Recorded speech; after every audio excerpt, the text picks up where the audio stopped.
Man God, live at 5-ish. Or 2-ish, if you're in California. What's up, bud? Hey, guys. We're here. Hanging out. We're live. We are live. As usual. See, where's everybody at? Where are you at? What are you doing? What are those?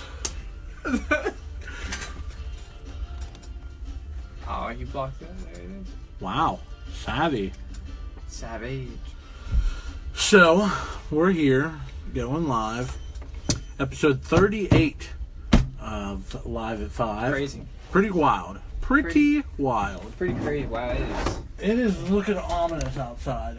It's very dark. And it looks like it's going to rain nonstop. Like some biblical style flooding going on. I don't know. How is a dragon supposed to flame metal armor? Anyway. I want to know. I guess you'll just have to play Spyro the Dragon and figure it out. So, so. We're going to go grab us a flyer because we forgot to do that. I think I asked you that. Maybe I just did it with my mind. I'm working on my telekinetic powers here. There we go. Thanks, man. Yep. So we're going to try to make this a little bit shorter, just because we're a little short-staffed today. And, if somebody comes in, we're going to make Matt go deal with them. So, we'll start you off. And I have, this just came in today, a little bit of top label damage. But, Monster Party. This was a little game by Bandai. Before they actually joined with Namco to become Bandai Namco.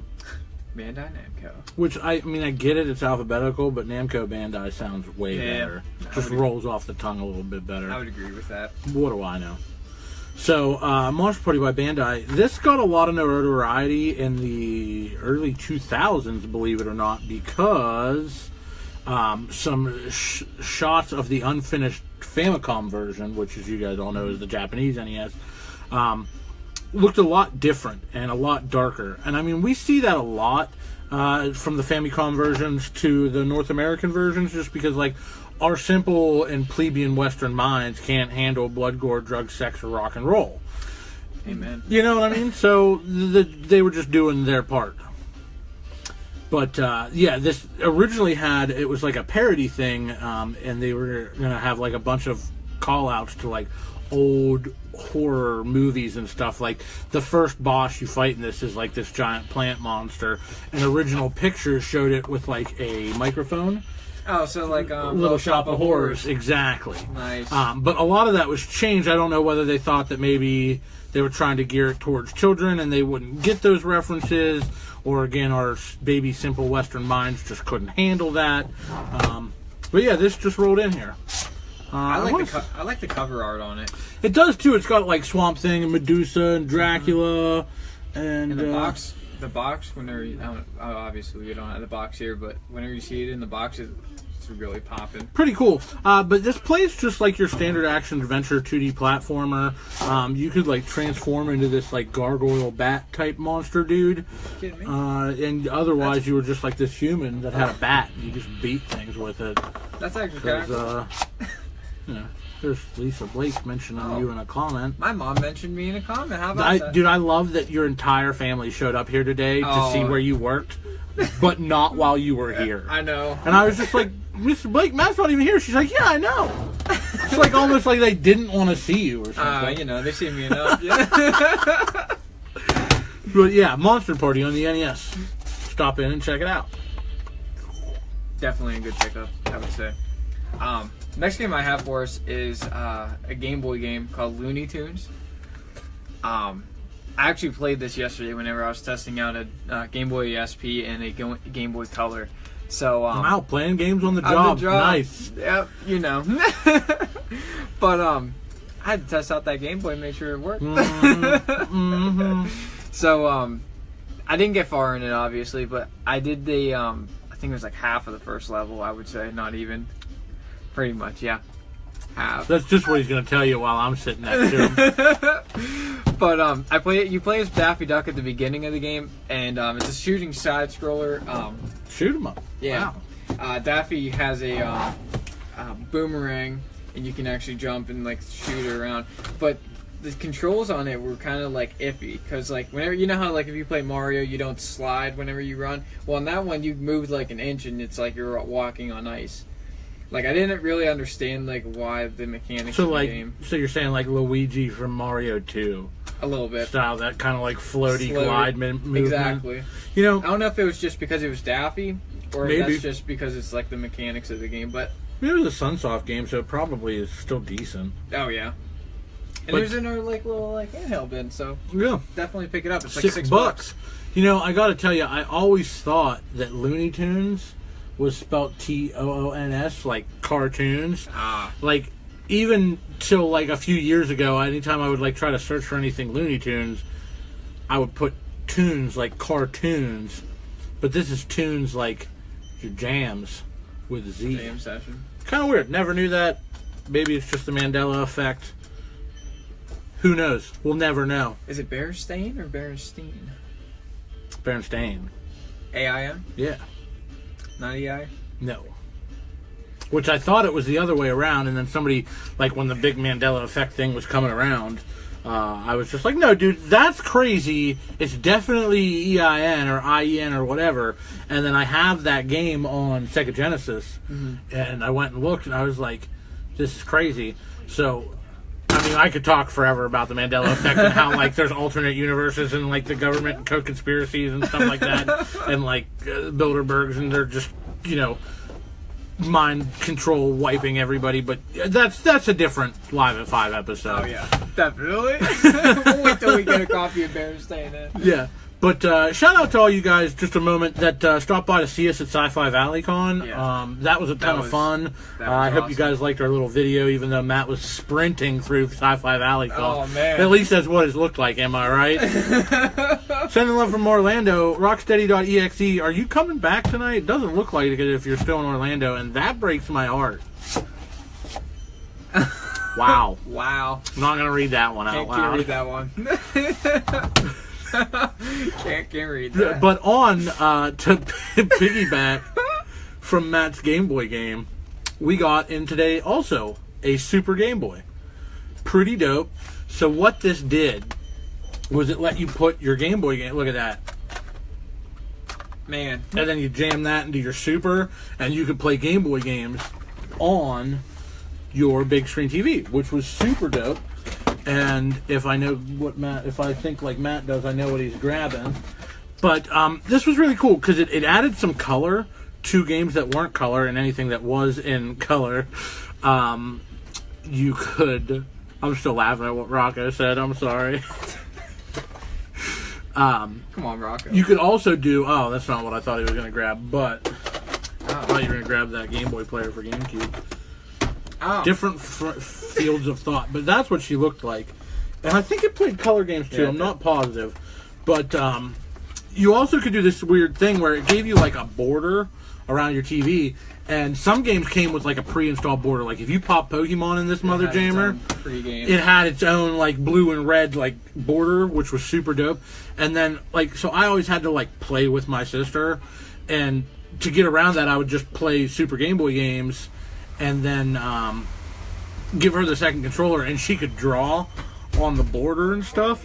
And she was just tickled by that and thought that she was like super dope. And she got to play video games with her big brother. So Ashley, I saw you pop on. I hope you have fond memories of being player 2. But yeah, that I always thought was fun. So now I'm gonna be Matt. Hey guys, I'm Matt, and I like sports ball and Pokemon and all kinds of stuff. Today for my game, oh hey bud. Oh wow, you just got me. My name is Matt, and I like Pokemon and Mario Party and sports ball. I mean, you're not wrong. What you got for me, brother? I have Pokemon Pearl. And I only grabbed this because my family came in, and it reminded me because my cousin Jess and my cousin Adam and my cousin Dylan and my brothers, we all played like Diamond and Pearl like heavily. And what I wanted to talk about, and I think I talked about it before, but we also had like the Underground Pass on these games, and you can do like your own like secret like underground like bunkers or whatever. I have no idea what you're talking about. And I played the holy crap out of Diamond. Are you sure? Yeah. Like they had underground passes and like secret hideouts and stuff like that? I don't remember any of that. Maybe you didn't do it. Maybe not. But yeah, so we would do like traps on each other, so we would send each other completely, like you could get to the house or like the hut or whatever and just like shoot them the whole way over with like traps and booby traps and everything like that. And I had like a big old like plush side on my one wall and my underground pass. It was kind of cool. Yeah. That's wild. I have no idea what you're talking about. You don't? That's so uncommon that happens. Yeah, I thought you knew. No, I have no idea what you're talking about. See, that's crazy. Yeah, a little bit. Maybe you should try Maybe it out. I gotta replay some Diamond. We'll try it out. Maybe. But definitely, Pokemon Pearl and Diamond is actually like the fourth one in the series, but it's a lot of fun. It's in 4. Yeah, probably one of my last, other than like Sun and Moon, probably one of my last, and X and Y. I really liked X and Y as well. This is probably the last one I played. The Pearl and Diamond were the last ones. Well, besides Alpha, Sapphire, and Omega Ruby. I tried Sun and Moon. I couldn't get into it, but definitely, I know I'm that guy. But Pearl and Diamond was pretty good. Are you gonna play Ultra Sun and Ultra Moon? You gonna give it a go? I'll give it a go, but chances are I'm probably not gonna like it because I didn't like Sun or Moon. I just couldn't get into it. I don't know. I just couldn't get into it. But yeah, we got Pearl in here for $34.37. Very dope. We just got this game in. I have actually never seen it before, and so I was a little curious about it. It's called Dungeon Masters. You'd never know that because it doesn't say it on the front. It only says it on the top. Are you serious? Yeah, dude. It doesn't say it anywhere. Yeah, it's really weird. Super weird. But this is called Dungeon Masters. I don't think we're getting any comments, but no, I'm sure they're out there. Hey, reply to random comment. Haha, yeah, that's so funny, said somebody, whatever. But this was a really weird game because instead of like other RPGs at the time, it wasn't top down. It was first person. So like back in the day, these old first person RPGs, it was just like a screen in front of you, and then to do anything else, you had to like turn at perfect 90-degree angles and explore these huge caverns. And it made it really complicated. You got lost pretty easily. I played one, it was Shining in the Darkness on Genesis. For some reason, I had that game, and I could never really figure it out, and I got really frustrated playing it. But I'm sure that if I went back to it now as like an adult gamer, I could figure it out. But yeah, so Dungeon Masters, pretty cool. Just floated in. Uncommon Super Nintendo game, I feel like. To definitely stop by and pick it up. And then I'll just transform into Matt again here. Hey, I love sports ball and Pokemon. He's got Super Godzilla. Now I know that the Blake boys love Godzilla. And I was watching some gameplay on this because I was just like, man, I've never played a Godzilla game other than like, you know, Rampage, if you can consider that a Godzilla game. And man, is it awful looking. So like you have a screen up top, and that's like your cinematic, and it's like Godzilla from the waist up. He's like walking around and destroying the city. And then below that screen is another screen of an aerial 8-bit view of the city, and like you guide Godzilla along this, like, it kind of looks like Minesweeper, if that means anything to anybody. And you got to navigate through the path and destroy the city. But like if you ran through buildings and stuff to take a shortcut, you would take damage, which would, you know, obviously give you less health when you got to the boss fight. Pretty cool. And the cinematic of Godzilla would like change as you moved through the city and stuff. Pretty wild. But yeah. Insert some random weird thing that Matt would say about him and his brother playing this game. It's pretty much but the one thing is about it. Here, I'll come over and say. What's up? The weird thing about this one compared to like the Famicom one, the Famicom one, you can actually it would be like the boss fight that we should have had, like Godzilla versus whoever monster the second player wants to choose, or the first player can choose like Mecha Godzilla versus like King Ghidorah or anything like that. But we never got it, which Probably because we're simple. Whew, I'm telling you, we are very simple people. But yeah, so we got this kind of version, which I mean, it's not terrible, but it's not what we wanted. Just cool. Not, I'm gonna leave you while Matt is hard at work and I am goofing off / doing this live video. I'm gonna show you, spin Instagram around here and spin Facebook here, our June deals. So I know we hammered you guys with these the first week, and then we were at Sci-Fi Valley Con, so some of you guys may not know what's going on here. Right off the bat, first thing, loud and proud, new gen consoles. Buy a PS4 or an Xbox One and get a free pre-owned game of your choice. So I know a lot of other retailers like force bundles upon you and this, that, and the other thing. You grab a pre-owned console, which has a 4-week warranty and comes complete and is fully tested and clean, and any pre-owned game you want off the wall could be yours for free. So if you've been looking for a reason to make the jump, now is the time. It's the reason for the season. Get back to work. Tell them to get back to work, Internet. Reason for the season. The next is always a favorite around here, is buy one, get one on all retro wall games. Now, some people, you may be like, Nick, I don't play Nintendo or Sega Genesis. I have a 360. Does this deal apply to me? Absolutely it does. We consider anything retro that isn't new gen.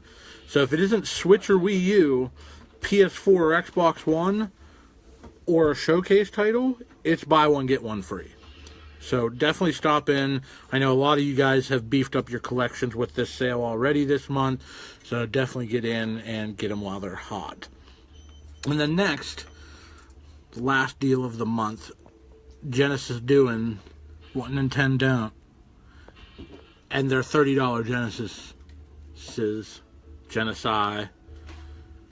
Genesises, with 2 free rack games. Got a bunch of rack Sega Genesis games, ton of awesome dope stuff, and a Genesis. So if you were a Nintendo kid and you want to play some dope Genesis stuff like Batman Returns or Barney or Sonic the Hedgehog or, you know, Toe Jam and Earl or any other really dope Sega exclusives, now's the time to pop on that.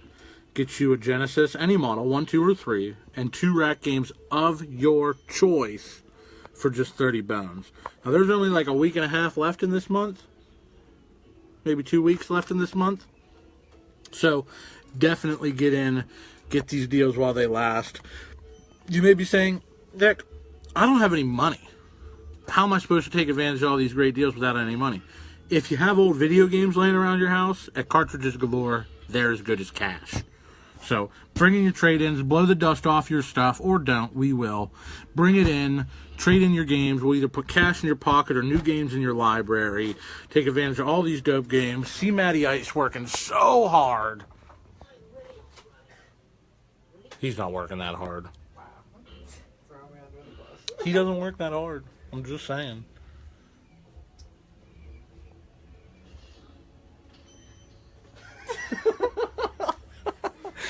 Be excellent to each other and party on, dudes.